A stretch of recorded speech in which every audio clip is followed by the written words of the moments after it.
भगवंतच तयार होतो, भगवंतासारखाच. अर्जुना तुम्हीच होशी. अनेक जन्म घेतल्यानंतर प्रत्येक जन्मामध्ये थोडं थोडं थोडं थोडं त्यांनी ध्यान केलेलं असतं, उपासना केलेली असते, ध्यान केलेलं असतं बरं का.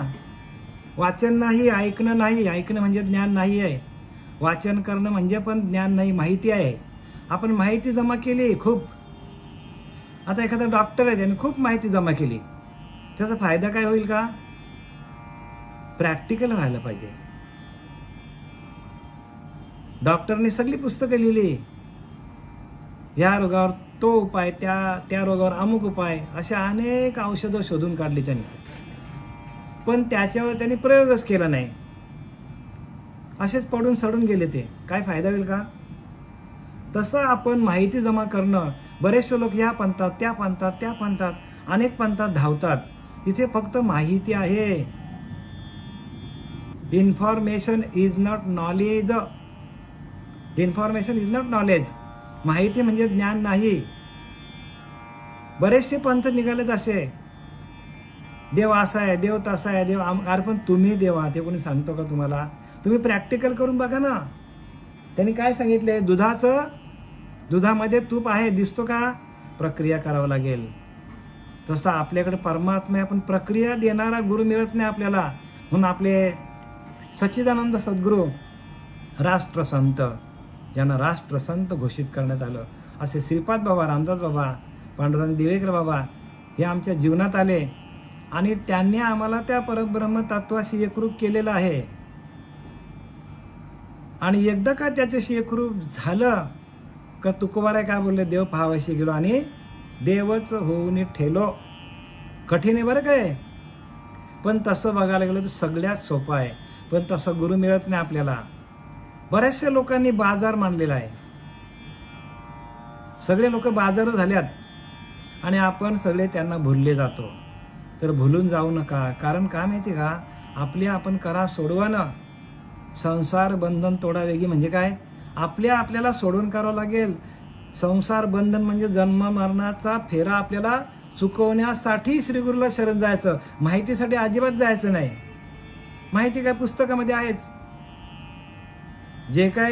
जे काय ग्रंथामध्ये लिहिलंय ते सगळं आहे माहिती आपल्याला, पण त्याचा प्रयोग कसा करायचा? मी तुम्हाला आत्ताच सांगितलं. एखादा सगळ्या LLB शिकला, अजून काय पुढे सगळं शिकलं माणूस, सगळ्या company act, IPC act, land cases सगळ्या हँडल केल्या आणि तो कोर्टातच गेला नाही. जर त्याने प्रॅक्टिसच केली नाही वकिलाच्या हाताखाली, तर त्याला आपण वकील म्हणू का? त्याला कोण डिमांड देईल का? तसं आपण जोपर्यंत हे सगळे जे आहे ना, आपला अभ्यास, हा सगळा अभ्यास कुठे येतो? तर आपल्या आतमध्ये असलेल्या त्या आत्मतत्वाशी एकरूप कसं व्हायचं आणि त्या भगवंताचं भजन करता करता त्याचा अनुभूती कशी घ्यायची, अनुभव कसा घ्यायचा. म्हणून तुकोबाराय काय बोलले? जगद्गुरु तुकोबाराय सांगतात, तुका म्हणे येथे अनुभव प्रमाण.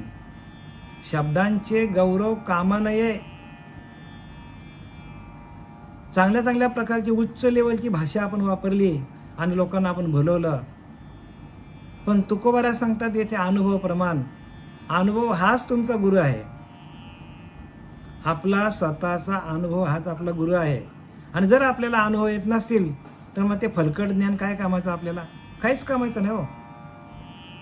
मग त्याच्यासाठी गुरु कशाला पाहिजे? गुरु कशासाठी करावा? की गुरु करावा बलकट, त्याचे धरावे मनकट आणि विचारावे 2 प्रश्न.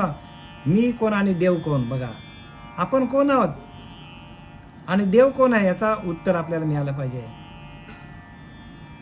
आणि तसा गुरु मिळत नाही आणि लोक चालल्यात या प्रवाहाबरोबर, वाहत वाहत चालल्यात प्रवाहाच्या बरोबर.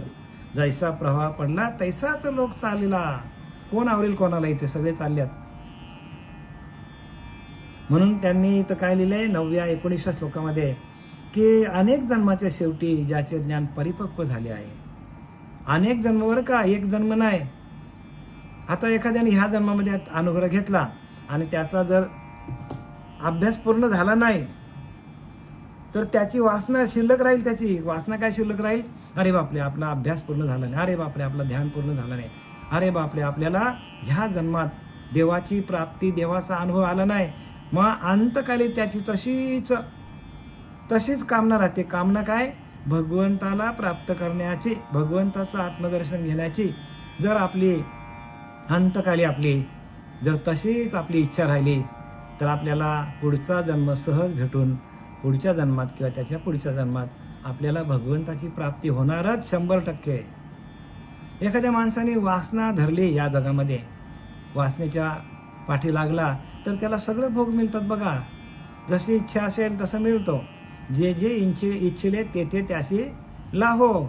ज्ञानवर आणलेले की नाही, ज्याला जशी इच्छा असेल तसं त्याला मिळतो. पण आपण जर कामिक भक्ती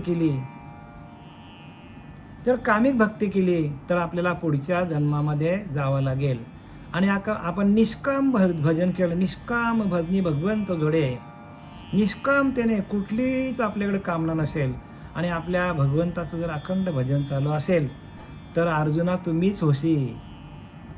भगवंत सांगतो अर्जुनाला, अरे तू मीच होशी म्हणजे भगवंत होशी.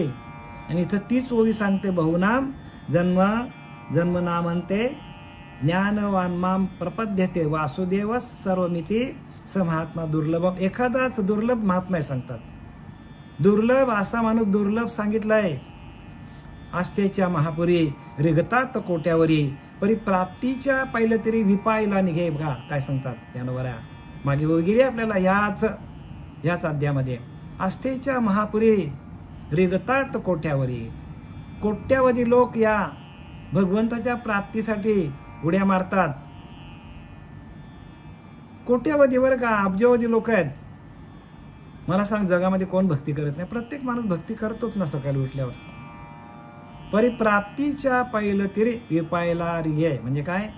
भगवंताची प्राप्ती एखाद्यालाच होते. मग एखाद्यालाच होते, मग बाकीच्यांनी प्रयत्न करायचे नाही का? 100% प्रयत्न करायचे ना. कारण आपल्याला दुसरा उपायच नाही. दुसरा उपाय काहीच नाही माणसाला बरं का. कुठलाच उपाय नाही. भगवंताला प्राप्त करणं दुसरा जगामध्ये उपाय नाहीच आहे. एकच आहे ना, तो म्हणजे भगवत भक्ती. उपाय एक भगवत भक्ती. भगवंताची भक्ती करा. आणि ती भक्ती कशी करायची तर ते सांगणारे गुरु आपल्याला भेटले पाहिजे. हे पूजा अर्चा करा, मंदिरात जा, तीर्थाला जा, हे सगळे सांगणारे लोक आहेत. पण ह्याच्यासाठी गुरु कशाला पाहिजे? माझं म्हणणं, आपण आपल्या खर्चात जाऊ शकतो. आहेत मंदिर, त्याच्यामध्ये जायचं, पूजा करून यायचं. मग गुरु कशाला पाहिजे? गुरु असं पाहिजे की आपल्याच अंतरीच्या अंतरात्म्याची भेट आपल्याला करून देणारा. जोपर्यंत गुरु भेटत नाही तोपर्यंत विपायला निघे. एखादाच माणूस निघतो. विपायला निघे म्हणजे अनेक लोक भक्ती करतात देवाची, पण एखादाच तिथपर्यंत पोहोचतो. आणि त्याच्यामध्ये आपला नंबर असला पाहिजे. आणि जर त्याच्यामध्ये आपला नंबर लागला नाही तर मग काय होईल सांगा मला तुम्ही? त्याच्यासाठी आपण जर प्रयत्न केले नाही, कारण दुसरा उपाय काहीच नाही.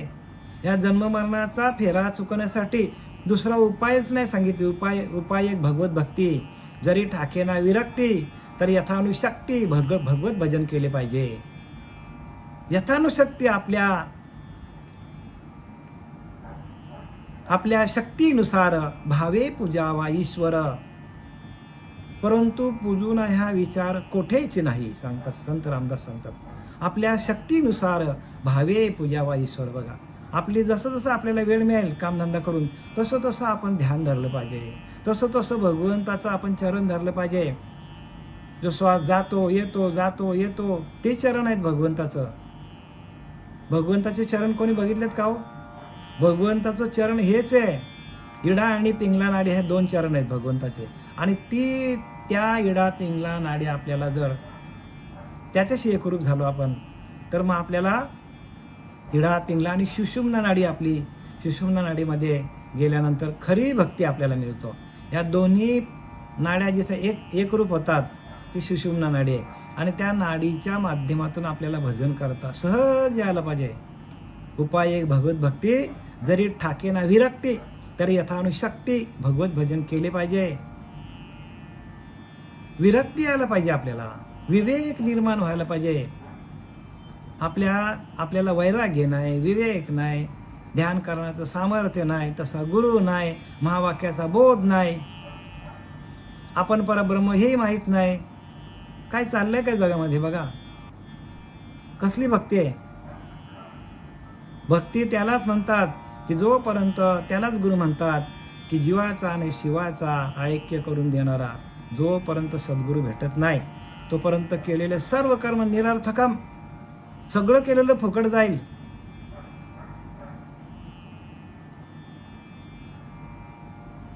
नाना तीर्थे पठ्ठे लोकम नाना दैवत पूजनम. अनेक देवांची पूजा केली, सगळे तीर्थ यात्रा सगळ्या केल्या.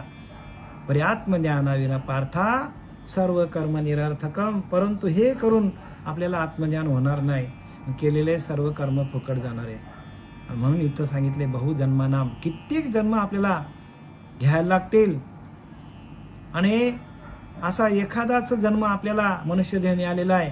ह्या मनुष्य देहाला येऊन आपण जर त्या भगवंताची प्राप्ती करून घेतली नाही, त्या भगवंताचा आत्मसाक्षात्कार झाला नाही, तर 100% आपल्याला अधोगती आहे. मग तिथे कोण कोणाला ओळखणार आहे? कोणीच कोणाला ओळखणार नाही. त्यांना, त्या कुत्र्यांना, त्या मांजरांना, त्या प्राण्यांना आई नाही, बहीण नाही, नातं नाही, गोतं नाही. काही पण खा, कुठे पण खा, काही पण करा. म्हणून पशुदेही नाही गती, ऐसे सर्वत्र बोलती. पशुदेहाला गेल्यानंतर आपल्याला गती नाही, अधोगती आहे तिथे.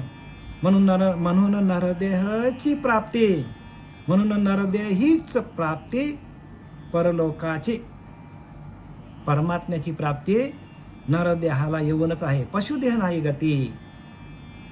पशुदेहामध्ये गती नाही. गती म्हणजे भगवंताला प्राप्त करणे. पशुदेह काय? अधोगती आहे. कुत्रा झाला की मांजर, बकरा काय होईल ते गेला गटांगल्या खाली. आणि मनुष्य देहाला येऊन आपल्याला भगवंताची भक्ती करून त्या भगवत स्वरूपाशी एकरूप होऊन, म्हणून अर्जुनाला काय सांगितलंय? तू मन हे मीची करी, माझी या भजनी प्रेम धरी, आणि सर्वत्र नमस्कारी मज एका ते. मी एकच आहे सगळीकडे. तू मन हे मीची करी, तुझं मन मला दे, माझ्याशी एकरूप कर. अर्जुनाला सांगितलं तुझं मन आहे ना, ते माझ्यामध्ये मद्रूप कर, माझ्या भजनामध्ये एकरूप कर. आणि ते भजन आपलं कुठे आहे? तर प्रत्येकाच्या नाभीच्या ठिकाणी भजन चालू आहे. तू मन हे मीची करी, ते भजन सांगितले. माझी या भजनी प्रेम धरी, माझ्या भजनावरती प्रेम कर. आणि सर्वत्र नमस्कारी. आणि मग तशी अवस्था झाल्यानंतर सगळीकडं मीच भरलेला आहे. सगळीकडे नमस्कार कर. प्रत्येक जो दिसेल. आता बघा तुकोबाराने काय केलं, ज्ञानोबाराने काय केलं, नाथबाबांनी काय केलं? चपाती घेऊन पाठीमागे पळाले कुत्र्याचं. का? सर्वत्र नमस्कारी. सगळीकडे परमात्मा भरलेला आहे. तो कुत्र्यामध्ये, तो बकऱ्यामध्ये, तो अंड्यामध्ये, सगळीकडे तोच भरलेला आहे. पण आपल्याला दिसत नाही. का? तर आपण आपलं मन त्या भगवंतामध्ये मद्रूप नाही. तू मने मीची करी, माझी या भजनी प्रेमधारी, सर्वत्र नमस्कारी. माझे सगळीकडे मी एकच भरलेला आहे. मज एका ते, एकच परमात्मा. परमात्मा एकच आहे, सगळीकडे भरलेला आहे, वेगळा नाही आहे.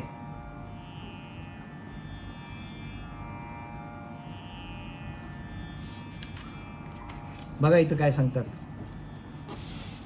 तैशीच गुरुकृपा उखा उजळली. 131 ओवी आपल्या अध्याय 7 श्लोक क्रमांक 19 आणि ओवी क्रमांक आहे 131. तैशीच गुरुकृपा उखा उजळली, ज्ञानाची ओतपोत पडली. तेथ साम्याची रिद्धी उघडली, तयाची दिठी. त्यावेळेस गुरुकृपा पुष्यकाल होते. आणि मग ज्ञानरूप सूर्याची कोवळी किरणे पडून समदृष्टीच्या ऐश्वर त्याच्या दृष्टीत पडते. बघा किती स्पष्ट लिहिले. ज्ञानोबा म्हणजे काय? ज्ञानोबा आहे हो. काय सांगतात ज्ञानेश्वर माऊली? की त्यावेळेस गुरुकृपा उष्याकाल होते. गुरुकृपा उष्याकाल म्हणजे काय? गुरुची कृपा हा संधी प्रकाश, सकाळचाच प्रकाश आहे. आणि सकाळचा प्रकाश किती शांत असतो की नाही मला सांगा? शांत करून टाकतो की नाही सकाळचा सूर्याचा प्रकाश? सगळे प्राणी मात्रांना किती आनंद होतो सकाळी सूर्य उगवल्यावर. तसा आपल्याला गुरुकृपा झाल्यावर आपल्याला आनंद वाटला पाहिजे. अंतःकरणामध्ये त्या गुरुच्या कृपेचा भाव असला पाहिजे. उषाकाल होते म्हणजे काय? सकाळ होते म्हणजे आपली पहाट कधी होते? गुरु भेटल्यावर आपली पहाट होते. नाही तर आपल्याकडे अंधकार, शेवटपर्यंत अंधकार आहे आपल्याकडे अज्ञानाचा अंधकार आहे. गुरुची कृपा झाल्यावर आपल्या अंतःकरणामध्ये आत्मप्रकाश जागृत होतो. गुरुची कृपा बरं का, तोपर्यंत नाही. जय गुरुकृपा लाहे पार्थागा, जोपर्यंत गुरुची कृपा होत नाही तोपर्यंत ध्यान होणार नाही. काय? जय गुरुकृपा होईल पार्थागा, गुरुची कृपा होईल त्यावेळेला. आणि गुरुकृपा जोपर्यंत होत नाही तोपर्यंत आपल्याकडे अज्ञान आहे. 100% अज्ञान आपल्याकडे. मोह अंधकारू जाईल, जय गुरुकृपा होईल पार्थागा. संपूर्ण मोहाचा नाश होईल पण गुरुकृपा झाल्यावरच. जय शरीर भावना असते, इंद्रिय विषय विसरते. शरीराचा भाव निघून जाईल, इंद्रिय विषय विसरतील.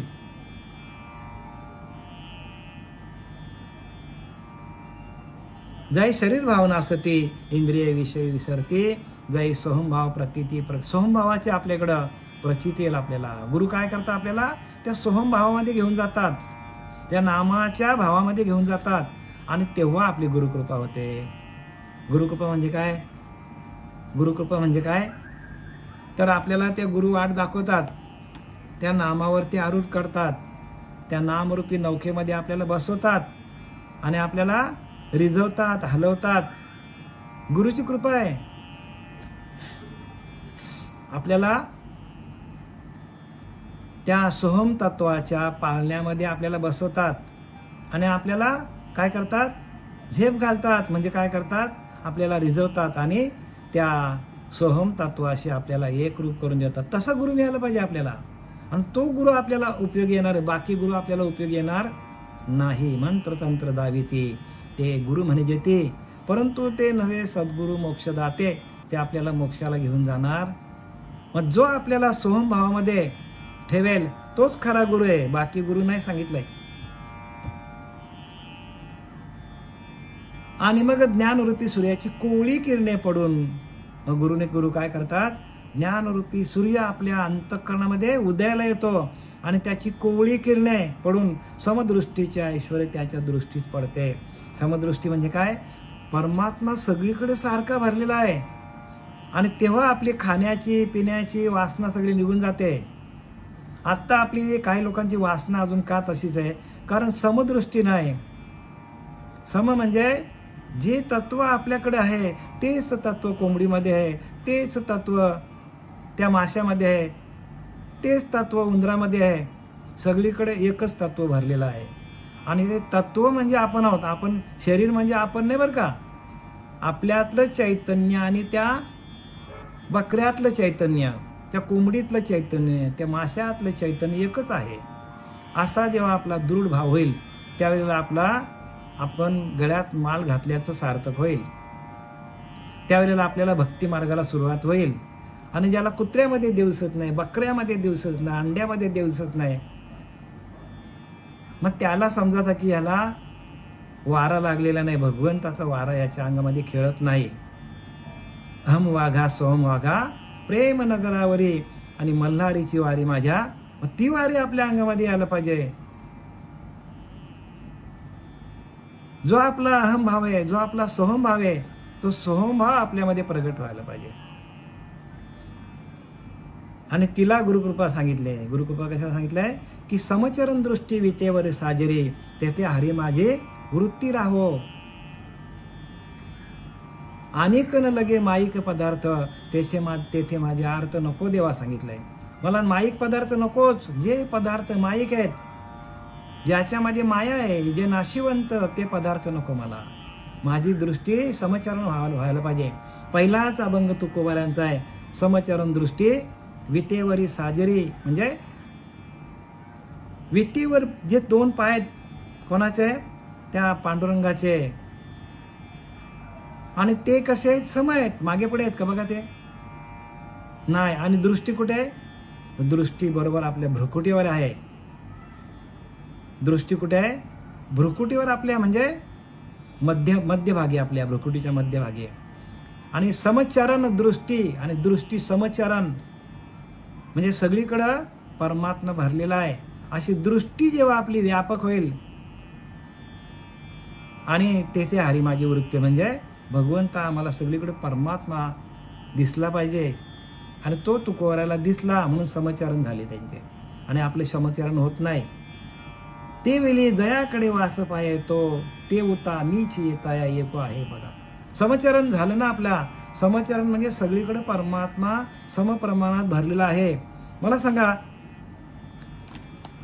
आपण आता डोंबिवलीमध्ये आहोत, आपण मुंबईला गेलो तरी आपल्याला तिथे परमात्मा आहे की नाही मला सांगा. परमात्मा म्हणजे आपला जो वायू चालू आहे, जो श्वास जातो येतो जातो येतो.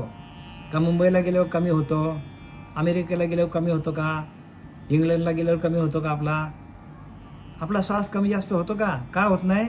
तर परमात्मा सगळीकडे समप्रमाणात आहे म्हणून समचरण दृष्टी भगवंता सगळीकडे सम आहे. आपली बुद्धी, आपला मन, आपला अंतःकरण सम व्हायला पाहिजे. म्हणजे परमात्मा सगळीकडे भरलेला आहे तसं आपलं अंतःकरण सम व्हायला पाहिजे. म्हणजे जर आपण त्या परमात्म्याशी एकरूप झालो तरच आपलं मन, आपलं अंतःकरण सम होईल. म्हणजे सगळीकडे तो भरलेला आहे आणि तो माझ्यामध्ये पण तोच आहे असा ज्या वेळेला आपला भाव तयार होईल त्यावेळेला आपले तो सुटला समजायचा तो. आणि जोपर्यंत असा भाव होत नाही तोपर्यंत प्रत्येक माणूस अडकला समजायचा. ती वेळी दयाकडे वास पाहे तेवता मीच ताया. जिकडे बघाल तिकडे मीच आहे. भगवंत म्हणतो जिकडे जाल तिकडे मीच आहे असं ज्या वेळेला माणसाचा भाव तयार होईल अथवा निवांत जरी राहे, जिकडे जाईल तिकडे त्याला तोच दिसतो किंवा तो निवांत एकांत शांत राहिला तरी मीच तया, तरी मीच त्याचा आधार आहे, मीच भरलेला त्याच्यामध्ये. शांत जरी राहिला तरी मी त्याच्या आतमध्ये आहे. जरी तो फिरत राहिला सगळीकडे तरी त्याच्याकडे मीच आहे. म्हणजे जिथं जातो तेथे तू माझ्या सांगाती चालविषयी हाती धरुणी असा भाव आला पाहिजे. जिकडे जाल तिकडे परमात्मा मंदिरातच आहे का मला सांगा. परमात्मा तो व्यापक आहे. परमात्मा सगळीकडे भरलेला आहे. मग तो मंदिरात पण आहे, तो तीर्थाला पण आहे, सगळीकडे तो आहे. पण आपला भाव तसा व्हायला पाहिजे. सगळीकडे परमात्मा भरलेला आहे. आपण फक्त मंदिरात गेल्यावर आपण देवाचं दर्शन घेतो असं नाही बरं का, चुकीचं आहे ते. मंदिरात गेल्यावर दर्शन घ्याच तुम्ही, तिथे आपल्याला दर्शन घ्यायचंच आहे. पण मंदिरातनं बाहेर निघल्यावर आपला असा भाव व्हायला पाहिजे की मंदिरातून निघाल्यानंतर मंदिराच्या बाहेर आणणारा जो परमात्मा तो माझ्या आतमध्ये आहे. तोच मला घेऊन चाललाय, तोच मला घरापर्यंत घेऊन जाणार आहे. त्यानेच मला त्या मंदिरातल्या भगवंताचं दर्शन घ्यायला घेऊन आलाय आणि तोच मला घेऊन जाणार आहे असा तुमचा दृढ भाव ठेवा. आणि इथं तेच सांगतात त्यावेळी जयाकडे वास, जिकडे बघाल तिकडे तेवता मीच तया एक, सगळ्यांना मी एकटाच आहे. तया एक आहे, मीच तया एक आहे, सगळ्यांना एकच परमात्मा आहे.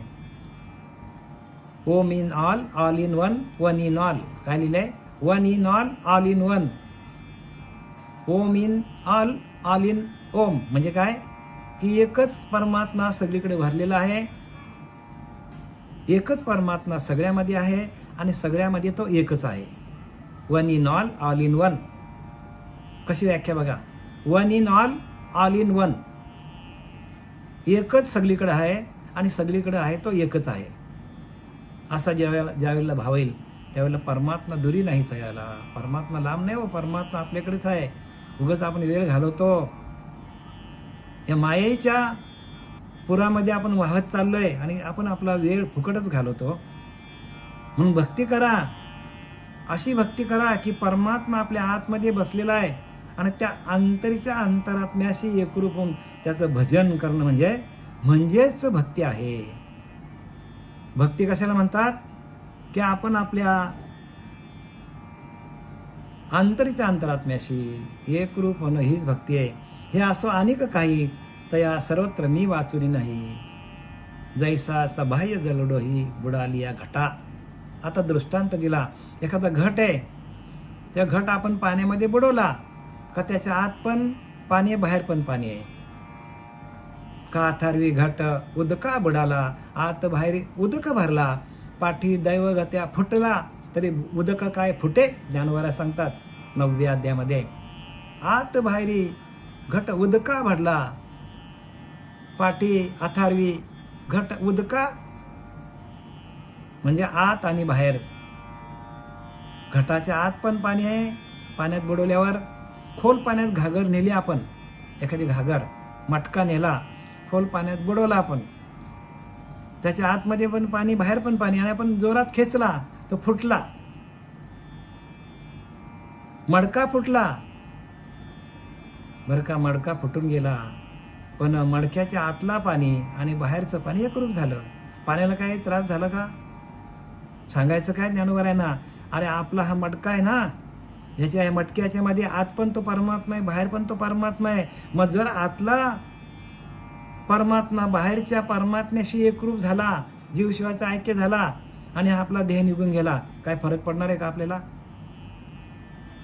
काहीच फरक पडणार नाही का? आपण आतलं तत्व बाहेरच्या तत्वाशी एकरूप झालं. आता या देहाचं काम काय उरलं आपल्याला? देहाचं काम काहीच नाही. एकदा देहाचा काम तिथपर्यंत आहे जोपर्यंत परमात्मा तत्व, आतलं तत्व बाहेरच्या तत्वाशी मिळत नाही, तोपर्यंत आपला देहाचं काम आहे. एकदा का अंतरीचा अंतरात्मा त्या बाहेरच्या आत्मतत्वाशी एकरूप झाल्यानंतर देहबुद्धी आपली निघून जाते.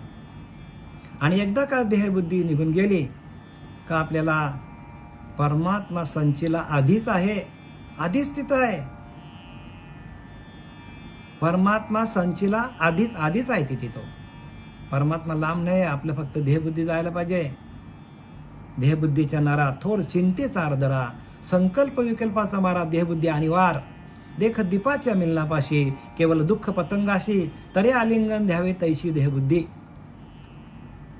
दीपाच्या मिलनापाशी केवळ दुःख पतंगाशी.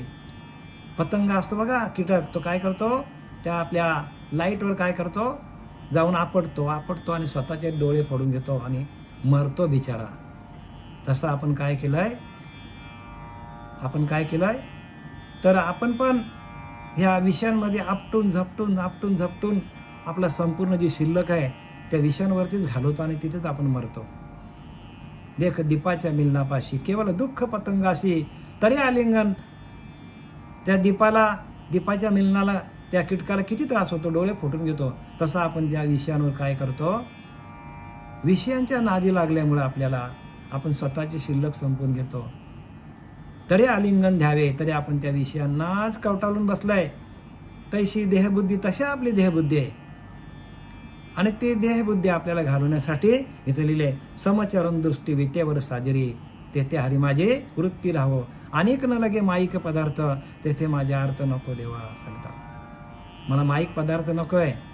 भगवंता तुझे पाय शाश्वत आहेत, आणि ते शाश्वत पाय, त्या शाश्वत पायाचा अनुभव मला यायला पाहिजे.